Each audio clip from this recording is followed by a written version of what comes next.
60 days weight loss சேலஞ்சில் டே 24. 83 சம்திங்கில் வெயிட்டை பார்க்க அவ்வளோ சந்தோஷமாக இருக்குது. 86 சம்திங்கில் வெயிட் லாஸ் ஆரம்பித்து 83 சம்திங்கில் இப்போ இருக்கேன். நிறைய பேர் நிறைய விதமாக வெயிட் லாஸ்க்கு மோட்டிவேஷன் கொடுக்குறீங்க. ரொம்ப ரொம்ப நன்றி எல்லாருக்கும். டே 24 அன்னைக்கு காலையில் 2 கோதுமை தோசையும் தக்காளி சட்னியும் முன்னாடி நாள் வச்ச முட்டைகோஸ் பொரியலும் வச்சு எடுத்துக்கிட்டேன். மத்தியானம் 1 மணி போல் பச்சரிசி சாப்பாடு நிறைய காய்கறிகள் போட்டு சாம்பார் வச்சு எடுத்துக்கிட்டேன். சண்டே மாதிரியே தெரியல, கரண்ட் இல்லாமல் ஒரு நாள் காய்கறியெல்லாம் வீணாக போகிற மாதிரி இருந்துச்சுன்னு எல்லாத்தையும் போட்டு சாம்பார் வச்சுட்டேன்.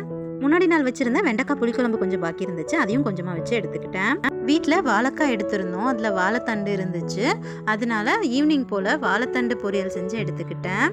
டின்னருக்கு 2 தோசையும் மத்தியானம் வச்ச சாம்பாரும், பசங்களுக்காக மசால் தோசை செஞ்சுருந்தேன், அதில் கொஞ்சம் மசாலாவும் எடுத்து வச்சு சாப்பிட்டேன். நேற்று ஒரே இடியும் மழையுமா இருந்தனால வாக்கிங் போல். உங்களோட வெயிட் என்னன்னு கமெண்ட்ஸில் சொல்லுங்கள்.